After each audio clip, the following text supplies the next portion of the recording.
How to rock your business without destroying your marriage on today's episode. You are listening to the Champion Hustle Podcast. Play to succeed in business and in life. Featuring Levi Hunsaker and Ryan Black. Hello and welcome to the Champion Hustle Podcast. My name is Ryan Black. This is episode number 56. And my name is Levi Hunsaker. And Ryan, things look a little different today. We had some technical difficulties with the recording platform, but we also have a special guest with us today. And we're going to talk about some of the stressors and things that go into running a business and how that affects the relationships in your life. And we brought in a certified sex therapist, BRAXTON DUTSON. I can't even get that out today. He's here with us today. He is a recent world record holder for mustard chugging. He just recently lost that, but guess what? The Guinness Book of World Records has given him the okay to go after it again. And so he's going to nail that. I have no doubt with that on there, Braxton. You're going to nail it. We'll be cheering for you and your chugging abilities. Yes. He's with the healing group. He also runs his own business. So he understands the stresses and everything that goes into really running your own business and trying to make a successful business and a successful marriage, successful family work with all this. And he also does presentations on sexual health with parents, religious groups, possibly even businesses if they want him to come and do that. Oh yeah. So yeah. But we're happy that you were able to join us. This has kind of been we've been working on this back and forth for a while now. We finally got it scheduled. Yeah. And I'll throw it out there right now. He also runs another podcast called Birds and Bees Podcast. Yes. So I appreciate you having me on. I think that this is a really important concept to go over when it comes to businesses, running your own business, whether it's big, small, it all pertains to relationships as well. And you're right. I do presentations for big businesses, whether it's on sexual health or whether it's on the mental health of running a business or keeping people in a really good spot and being able to give them tools and tricks to keep your mental health in a good spot. So that's essentially the business I run too, is Tigress Consulting. I consult big businesses. I also consult other therapists as they are on their way to becoming a sex therapist. And also do some side work at some high schools where I do some mental health. So kind of got my workings in mental health in many different categories, but I love giving presentations. Well, hey, we're so happy to have you with us today, Braxton. And to kind of kick off the conversation with you, I want to loop back to something that we were chatting about before we started recording today's episode. Mm-hmm. And that's where the way that we're looking at, in Champion Hustle, it's all about play to succeed in business and in life. It's not just in business or life. We want to have that whole comprehensive so that you're succeeding with your business, with your relationships, with personal fulfillment, all the areas of your life. And so one thing that you brought up was, a lot of times the personality attributes or the skill sets that you see with people that you work with who are highly successful entrepreneurs, sometimes those same attitudes or tendencies can be kind of counterproductive in their relationships. So could you kind of open with that? And we'd love to explore that a little bit more. So I've worked with so many individuals, very successful businessmen. I do couples therapy a lot, and I will typically see, or I have seen a lot of individuals that really successful, big businesses here in Utah, as well as that have identified as millionaires or been up in that level of like, whoa, that's you're quite successful. And they come into me with these relational issues and just flabbergasted, going, I don't know what else to do, whether I'm seeing them individually or as a couple. And what you're talking about, Ryan, or as you're mentioning it, what I typically see is that these businessmen and these businesswomen that show up really successful have really great traits of typically problem solving, fixing, and just putting their nose to the grind and saying, I'm going to get this done, which is phenomenal in business. It's like, you got to get contracts out. You got to do something. You got to get your employees going somewhere. It is like push, push, push. And if there's a problem, I'll solve it, right? You got to get it down that way. The issue with this is that if you have a partner that you're working with, a romantic partner, and you want to start applying that same strength that you have to, hey, well, let's fix it then. The one thing that we miss the most is the emotion. So the logic part, the mental part may be there where you're like, oh, okay, so you're unhappy with the relationship. Do you need more money? Do you need more time? Do you need a maid? Do you need, you don't like the house being dirty? Okay, well, we'll hire maids. Well, you don't have to worry about that. Look, problem solved. And the person is sitting there going, well, that's not everything. You haven't been home. You haven't been to our kids' games. You haven't been, you barely even, like every time you come home, you are tired or you just want sex. And we haven't even had the time to really sit on the couch and talk to each other about our day. And I don't even know what's going on for you. You don't know what's going on for me. You're mad at me for spending money. Or you aren't paying attention to the kids that you gave birth to. Like there's so many different things that have come up that typically start going over into an emotional realm or a physical realm that becomes problematic because we move more into the fix it. What's the fastest way to do this? Oh, you need 10 minutes of cuddling so we can have sex. Great. See how it's put into this, like, well, if we do this, we put that, and then that's going to solve the problem. And that really overlooks the hurt that your partner may be experiencing, or the lack of interest that they feel, or the desire for them to understand you better. And that can be really confusing at times, especially if we're in much of a fix-it mode. So don't run your relationship like your business. That's what I'm hearing. Yep, that's a good way to sum it up. Thing. There are differences. Yeah, you can't optimize your relationship the same way you optimize a business, you're saying? You can't. It's hard to put it on a spreadsheet. You're not going to put your KPIs for your relationship down on a spreadsheet and figure out where you're messing things up. Yep. Because then it turns into who's screwing up the most. Because I've seen couples do this where they will say, like, well, this is what you're doing, this is what I'm doing, we'll start working on it. I'm doing mine, you're not doing yours though. And then it becomes an argument about who's working harder. Yeah, keeping score in a relationship is a fast way to danger zone. Yes, it is. So some of the things that I do to help support couples in being able to challenge that mindset is, one, recognize it as a strength. Yeah. Because one of the biggest pitfalls that comes after that is them saying, oh, great, Braxton, what you're saying is this is something I shouldn't be doing. Like, no, that's a really important attribute that you have. But what we need is a transition from business over to relationship. Now, that may be a drive home where you could be like, all right, I've just done my business stuff. Now I'm going home. And these are things that my husband needs. These are things that my wife needs. These are things that my partner needs. And being able to recognize that those things, whether they may seem big or small, that you got to work on some of those because they may not be your biggest strength. We all have our strengths and our weaknesses. Your strength, if you're finding that this is a part of your story, is you run businesses really well. You may be a go-getter, a starter, someone that problem solves and fixes. And at the same point, you might see, well, I'm lacking just a little bit in my emotional realm. I'm having a hard time with sitting with my partner and listening to their day because a part of me thinks this is so unproductive. It doesn't matter if you went over and you saw your best friend and you did this play date with the kids. Like, I really don't care. And a part of that, sure, maybe it really doesn't affect your day as much, but it does to the person that you love. And so if they need to be heard, if they need to be touched, if they need to be listened to, or if they want you to know, or if they want to know that you are thinking of them, whether you're buying gifts or you're sending texts throughout the day, all those things, you need to listen to what it is that they're looking for to know that you matter to them, or that they matter to you, and that that they're not just another part of your business that happens to be running the children's life, or that is now something that you're spending money on and you're a liability versus an asset. Interesting.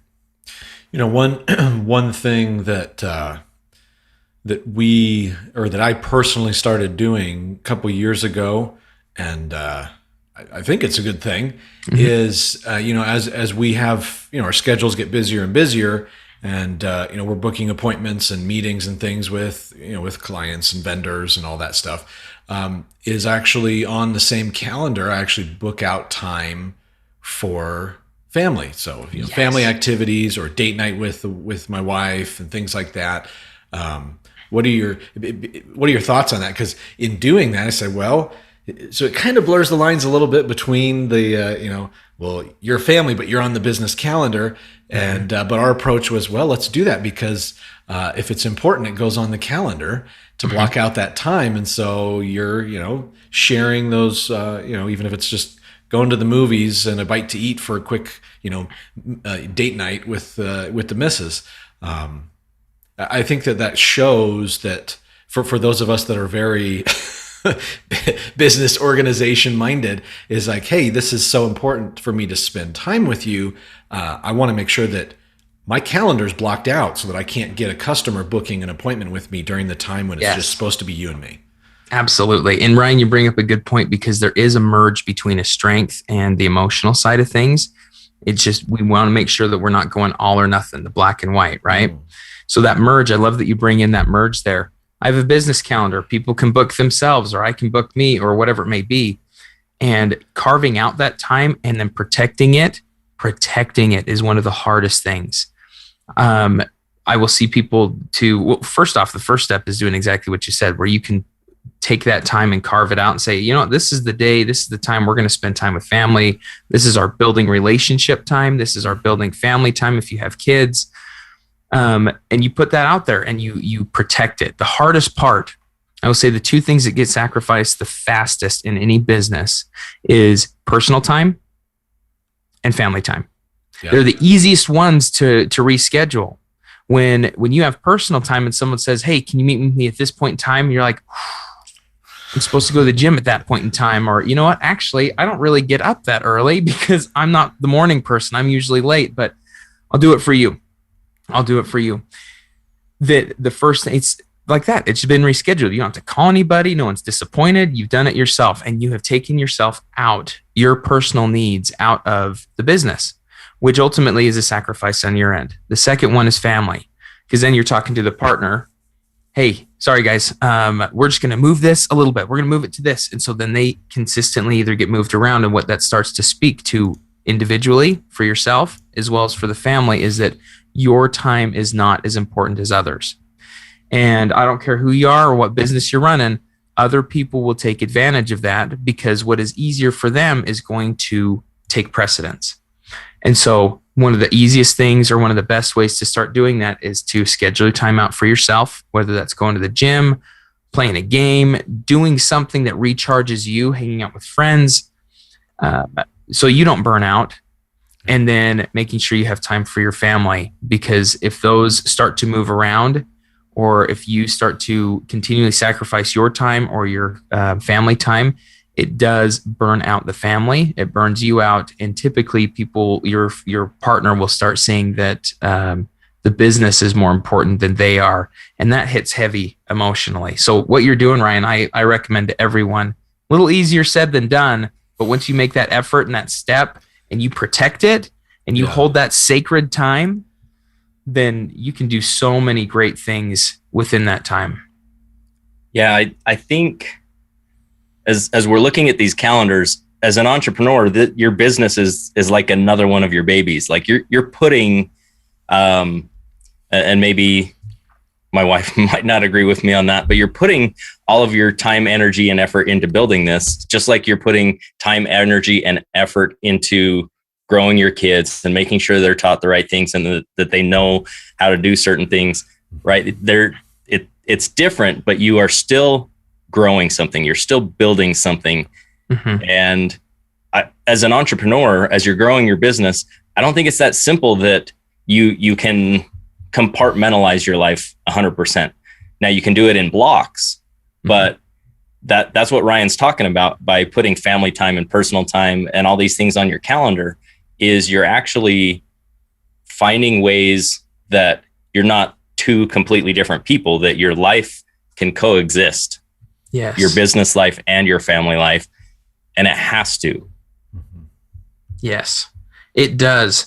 Because if you're not creating the merge between the two of them, then it doesn't help with the growth. I like that you say you are building, you're trying to build both of them. Just like a startup, I like to think of this, and I'll talk to business individuals like this particularly. We talk about financial currency. Get that money coming in is a big part of, like, we want to have our bottom end starting to rise. Same thing goes with relationships, but I call it emotional currency, where you want or relational currency.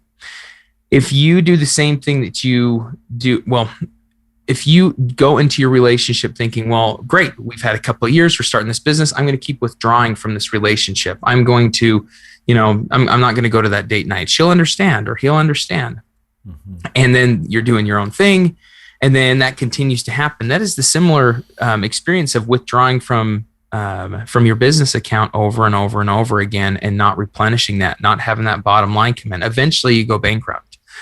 And which means, that may not mean a divorce, it may not mean a breakup, but what it does mean is that, like, we have to really sit down and go, what's going on here, and what do we need to recorrect, because we're in a crisis. Yeah. And that end up taking more time, and it'll disrupt business work, it'll disrupt time. You end up putting more money into the relationship by going to therapy or by doing something else to be able to save and work this relationship back into a working, functioning entity. And so I will talk to those couples or individuals as saying, do things that invest into your relationship. Because if you're not investing into it, if you're not putting it into an emotional or relational savings account for this relationship, when the big things do come up, it's okay. We can do a withdrawal. We can do it. Like, Ryan is going to evidently at some point in time, Ryan, you're going to have something that comes up in a crisis with your business that will probably hit right on that time for your family time. And you're going to have to go, I'm sorry. This is something I have to do. Can we try and reschedule? Not a problem. If you've been putting that time in week after week after week, I almost guarantee that your wife or your kids will be like, oh, that's a bummer. Can we do something else on a different time? And you can work your magic of fixing. And they're like, great, that sounds good. You've withdrawn from the bank account that you have done emotionally and relationally, and they go, yeah, there's enough there. I love you. You love me. We're all here. Let's work with it. We got a business running. But if you've been doing that week after week after week, it eventually goes, sorry, there's not enough money in this. And you continue to withdraw, and you got to put something back in. And then you got two crises on your hands. And that causes a real big stressor problem. And that can lead to feeling like you could just give up in work or the relationship. Yeah. Yeah. I like that you said invest. Mm-hmm. So we've talked about investing a lot on this podcast. Mm-hmm. And that is, like, I've considered it, but that's not something that we've really talked about, is investing in your relationships. Mm-hmm. And it's really easy to see, as an investor, you think, okay, where is the value at, right? You're thinking logically. Well, that doesn't necessarily work in a relationship. But it's where can you invest yourself so that you can both grow together? Yes. I like that you're working it in that way. How do we both grow together? Because also, one of the things that will come up is when we say invest, right? We don't invest in depreciating assets, right? That doesn't make an investment. It makes it a liability if I'm understanding. You guys know that a lot better than I do, so you can correct me if I'm wrong. But a lot of people will start thinking, well, this relationship's on its way down, so it's a depreciating asset, so I'm not going to invest. That's one of the pitfalls that I will see, is like, we don't talk, we don't have sex, we don't engage the way that I want to. She nags at me all the time. He's never around, whatever it may be. It's like, oh, but we're in a bad relationship, so why am I going to put extra time into it? So it can be really hard at times to think like, well, this might be depreciating and there's nothing that I'm getting out of it, so why am I going to put extra into it? And that will evidently make the relationship hit a hard time. Whether that's a breakup or whatnot, I don't know what that would lead to, but it does lead to hard times. So if you can think of that as, okay, what am I getting out of this? Well, really ask yourself, what do you get out of the relationship? Why are you married? Is it to create children? Is it to have someone that can clean a house? Is that really why you ended up being with this partner? Or is it because you feel at the beginning you felt loved, or at the beginning you really liked what you guys did together? Like, really ask yourself, why did you do that? And start looking for where you need to reinvest. Yeah, this is really good stuff. I really hope that our listeners are able to take a lot of these nuggets that you're sharing, and I hope that some of them hit home with them, so that they can, maybe make some of those changes and improvements or tweaks in their relationships. And if hopefully we don't have too many listeners that are on the rocks with their relationships, but it doesn't. I don't think it really matters where you're at in your relationship. There's always opportunity for improvement and opportunity to continue to nurture that and take it to the next level, regardless of where your current level is, right? Absolutely.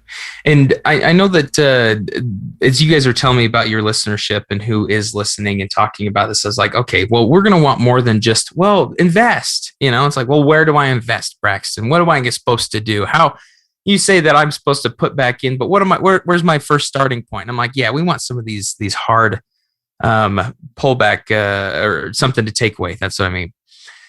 And one of the things that I will start with most of my couples, especially when we're having a hard time communicating. So for those of you that are like, oh, I have a hard time communicating with my partner, I'm going to give you an example and some things that you can start doing right now that typically are supportive for your relationship. The first one, I'm going to go down these. We got 3 of them that we'll go through. The first one is called mirroring.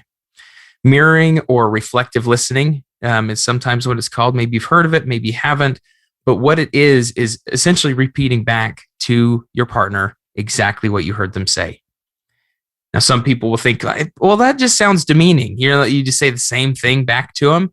Hear me out on this. When you say something to somebody else of what they've just said, there is something about it that makes it feel like they are heard. So I'm gonna do this with Levi, if you're open to it. Let's do a little bit of a role play if you're good. So Levi, I'm curious about. Tell me something that we can either go into something about me, or you can like. Let's put him through the ringer. Put him through the ringer. Tell me right now, Levi. How do you feel like this podcast is going right now? I think it's going really well. I mean, I honestly, so we know your wife, Natalie, Ryan and I, and this is the first time that I'm actually talking to you and meeting you. Mm-hmm. And, I feel like we're having a good conversation. I feel like, there's a lot of good value and good nuggets. And I'm even taking some of these things away personally. I'm like, man, that's just something I need to start doing. So you're feeling really good about this podcast because you're taking nuggets away from it that are helpful for your life. You're enjoying the content and the conversation about being able to take certain things away from it. Am I understanding that right? Yeah.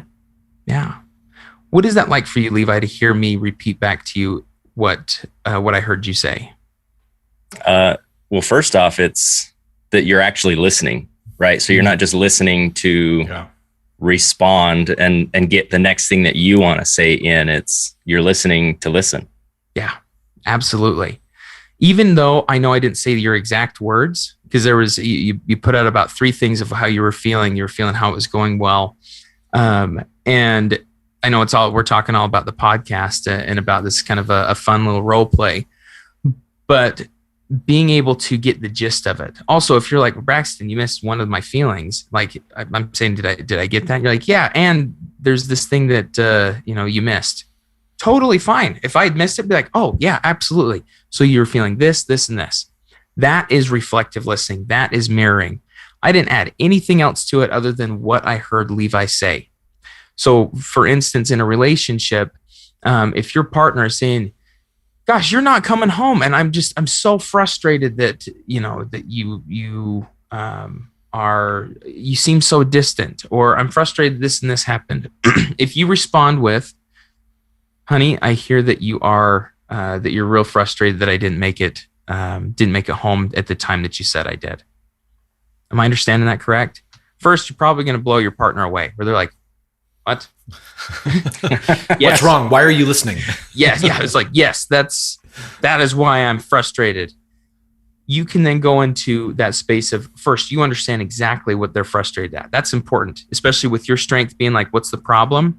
Great. We kind of understand what the problem is. They are frustrated at that point, and we are clear that is what they're being frustrated at. You may say that, and they may be like, no, I'm not frustrated that you got home late. I'm frustrated that it seems like every single day you put me off. Oh, now we're not arguing about whether you got home 5 minutes late or not. We are then arguing about, or we're identifying what you're wanting and what continues to happen. So we're digging a little bit deeper, and we're better understanding your partner. From there, this repeating back, again, we don't want to just be robots repeating back the whole time, but you can then start responding in empathy. What do you imagine it feels like to have your partner feel like, what do you imagine that they are feeling or that they're experiencing? They may have told you, they may not, but if you say, I hear that you're not liking that I'm getting home late and you feel put off all the time. I imagine that feels, and I would use the word imagine. I imagine that feels like I'm dismissing you, that I don't care about you anymore. Am I understanding that right? Does it feel like that? And they may be, just, again, blown away. Like, yes, it does feel like that. It feels like you don't care about me anymore. And then validating. And this is hard because you got to stand in a place where you're being vulnerable. We're not jumping to defend. Well, the company, what you don't want to make money, you don't want this, like house payment doesn't do that. Those conversations, those reactions do not lead to connection. They lead to me versus you, your needs or my needs or the business's needs. Who's going to win? We don't want to create that. We want to create a team mentality. And a part of that is you recognizing when you got a business partner and they have something that's concerning to them, boom, you got to be on that. If not, you don't have a business partner for very much. And so being able to validate, hey, you know what? I know that is really hard. It has been a really tough month, week, year, and I could do better on those things. Can you help me identify some of the things that we might start to change? If you've got some things that are frustrating, maybe you're not feeling heard, ask to switch that on her or him. Be able to say, like, there's some things that I'd like to be able to express too. Is it okay if we shift to what some of my concerns are now too? These are some methods to be able to help you feel heard. And you can even introduce this to your partner. Be like, hey, the therapeutic technique that you can go Google right now. And it'll walk you through. It'll even give you scripts, which is really cool. It's like how to introduce this, words to say to start off your sentences. It's called IMGAO therapy, IMGAO, IMGAO, therapy scripts. If you put those out there, those I have found to be really helpful to start a new transition to communication that helps engage both people to start listening and hearing each other more. And that is one of the fastest ways to start investing time, energy, and improve your communication to really find out what's going on in the relationship versus taking it at surface level. Man, this is phenomenal. Thank you so much, Braxton. We really appreciate all the nuggets and things that you've brought to the podcast today. This for those of our listeners who are saying, "Man, I would like another 3 or 4 hours of this content." I would imagine the best place for them to be able to go to would to check out your podcast, the Birds and Bees podcast. Mm-hmm. Yeah, okay. Going to Birds and Bees podcast. That's focused on parents talking to their kids about sexual health or learning about sexual health yourself. But we also have relational content on there, as well as if you were to email me, you can email me if it's more about this podcast. You can email me birdsandbeespodcast@gmail.com if you're interested in booking a session with me. Like either for presentations, that all goes to Birds and Bees podcast. at gmail.com. If you're interested in seeing me individually or as a couple, you can email me at braxton@thehealinggroup.com, or you can go to thehealinggroup.com, their website. We have tons of other therapists that I personally train for couples and individual therapy. And so we can get you supported in what it is you're looking for. Awesome. Yeah, that's awesome. Tons and tons of great resources there. Yeah. So go check him out in all those places. You might have to listen again because he's got a lot going on. And I think that's awesome. Thank you. I appreciate it. It's stuff that I have to put into my own life on a day-to-day basis. No one's perfect at it. So know that there's not one thing that you're going to get like, oh, I've got this down pat, because even I go through that same thing. You've got to get the balance, and it is really difficult to balance, but definitely worth it. Yeah, I kind of see it as a roller coaster, and the goal is to make the roller coaster dips as small as possible. Yeah. Yep. We don't want it to be intense. No major G forces going on here in your relationship. Yeah. And make sure you have your lap bar down, because if you forget to put that thing down, you're gonna go flying off the first corkscrew, the first loop-de-loop. Yep. That could be bad. Way bad. There's a visual for you. Yep. Well, maybe we'll see if we can have him. Yeah. Well, thanks for joining us today, Braxton. And Ryan, I think we forgot to announce something at the beginning of this, because we were just like ready to go get into the content. We were so eager to start our conversation with Braxton. We did. So a quick reminder for you guys that it is our birthday month. And so we are, in order to celebrate the 1-year anniversary of the Champion Hustle podcast, once again, we would like to give a gift to you, to our listener. We got some swag that we're giving away. And so once again, to be able to be entered into the raffle for that, simply make a social post on the platform of your choice, saying why you enjoy the show, what benefit it brings to you and to your business and your life, and make sure that you tag one of us in there, and then for every 5 people that you tag on the comments, that'll be another entry as well. So once again, we appreciate your loyal participation in the podcast. We're grateful for you. And we look forward to continuing on to bringing more great content with just Levi and I chatting and shooting the breeze about different business and investing topics, as well as bringing more phenomenal guests like Braxton on to share their knowledge and their experience, and to enlighten all of us in what we're doing in our own champion hustle. So. That's right. And next week, come on back, because we're going to talk about, should you self-manage or hire a property manager? And we're going to talk about the pros and cons to both. Sounds good. We'll see you then. Have a great week, everyone. Have a great week. Bye-bye. Thank you for joining us on this episode of the Champion Hustle podcast. For more great content and to join our online community, visit us at championhustle.com.